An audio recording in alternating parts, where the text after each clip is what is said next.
चंची रक्षा association के head office में चंची रक्षा association के ज़िम्मेदारान की मीडिया से खुसूसी गुफ्तगू। तफसीलात के मुताबिक गुज़िश्ता रोज़ हुर्रियत व हिफाजत मीडिया ग्रुप की टीम ने चंची रक्षा एसोसिएशन के ज़िम्मेदारान वाइस प्रेसिडेंट इफ्तिखार आलम, जनरल सेक्रेटरी हाजी आमिर, जॉइंट सेक्रेटरी शेर नवाज से उनके हेड ऑफिस में तफसीली मुलाकात की। इस मौके पर चंची रक्षा एसोसिएशन के नायब सदर इफ्तिखार आलम ने गुफ्तगू करते हुए कहा कि हमने अपनी इस एसोसिएशन के प्लेटफॉर्म से 7 साल अदालत के चक्कर काटे हैं और इंतहाई तवील जद्दोजहद के बाद हमारे हक़ में अदालत ने कानून की अमलदारी यकीनी बनाते हुए RTA डिपार्टमेंट को बाकायदा चंची रक्षे के रूट परमिट जारी करने का हुक्मनामा जारी फरमाया। यकीनन इस सिलसिले में हमने अपनी मदद आपके तहत जद्दोजहद की जो कारामद साबित हुई और आज हम कानूनी तौर पर बाकायदा अपना रूट चला रहे हैं। लेकिन न्यू कराची के RK और SO ने बगैर रूट परमिट के काफ़ी एक्स्ट्रा सेटर रक्षों को अपनी मनमानी करते हुए गैर कानूनी इकदाम करते हुए इसी रूट पर चंची रक्षे चलाने की इजाज़त दे दी है, जो कतई गैर कानूनी ही है। हम इस सिलसिले में बारहा हुक्काम बाला को बज़रिया एप्लीकेशन इत्तला दे चुके हैं।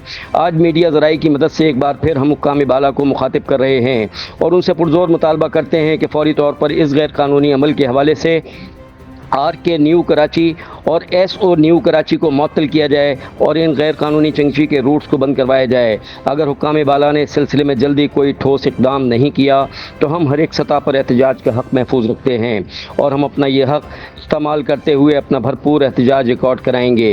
अपनी गुफ्तगू के अख्ताम पर ज़िम्मेदारान चंची रक्षा एसोसिएशन ने हुर्रियत व हिफाजत मीडिया ग्रुप की सहाफ़ती खिदमात को खराज तहसीन पेश करते हुए अपने हर मुमकिन ताउन का यकीन दिलाया।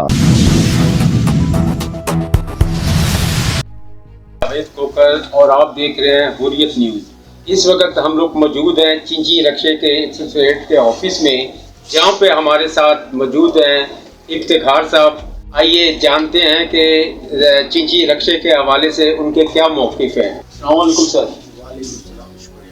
जी सर, चंची रक्षे के हवाले से आपके क्या मौक़िफ़ हैं और क्या मंशूर हैं, आप ज़रा बताइएगा। देखो, चंची रक्षे के लिए हमने लीगल ट्रायल किया और इसके लिए हम सुप्रीम कोर्ट तक गए और इसको हमने कानूनी हासिल करने के लिए बहुत मेहनत जद्दोजहद की। 6 से 7 साल सुप्रीम कोर्ट में इस मसले को हम लोगों ने हैंडल किया। फिर उसके बाद हमें सुप्रीम कोर्ट के आर्डर से हमें RTA ने रोड परमिट दी है। ये जो है हमारे रोड परमिट है, रोड नंबर 11। यह हमारा लीगल रोड है। इस पर हमारे गाड़ियों और हमारे ड्राइवरों का रोज़गार है। लिहाजा इसके ऊपर एक भी गैर कानूनी तरीके से कुछ लोगों ने रक्षे चलाना शुरू कर दिए। इसके लिए मुतल्लिक़ा अफसरान वाला को हम लोगों ने एप्लीकेशन दिए। एप्लीकेशन की कापियाँ भी हमारे पास पड़े हुए हैं।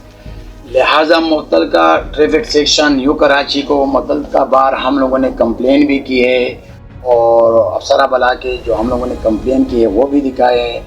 वहाँ का SO और RK किसी गुमनाम साए है इसके ऊपर या नामालूम हाथ है उनके ऊपर, वो हमें कोई फेवर नहीं दे रहे हैं। अनलीगल जो गैर कानूनी रक्षे चला रहे हैं उनको सपोर्ट किया जा रहा है। हमारे लीगल कारोबार को परेशान कर रहे हैं और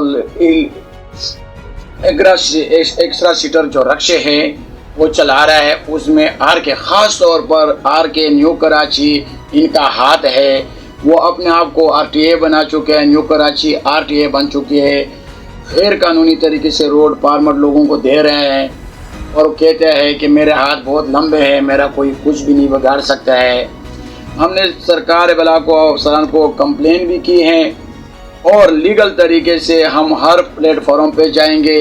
अगर फिर भी हमारी कोई सुनवाई नहीं हुई तो हम पुरअमन एहतजाज रखने का इरादा भी रखते हैं। और सारा बला के आपके चैनल के तरफ से बताना चाहते हैं, इनके नॉलेज में लाना चाहते हैं कि SO न्यू कराची और RK न्यू कराची को फ्री ऑल फोर्स सस्पेंड किया जाए और इनके खिलाफ इंक्वायरी किया जाए कि इनके पीछे कौन सा गुमनाम हाथ है जो वो सारे बला को हुक्म को नहीं मानते और एक लीगल कारोबार को स्टॉप करने के लिए एक्स्ट्रा सीटर रक्षे चला रहा है। उनके पीछे इनका हाथ है और इसके लिए कुछ भी हो कानून के दायरे कार में हर प्लेटफॉर्म पर हम एहतजाज करेंगे और वक्फन अपना बयान रिकॉर्ड करते रहेंगे।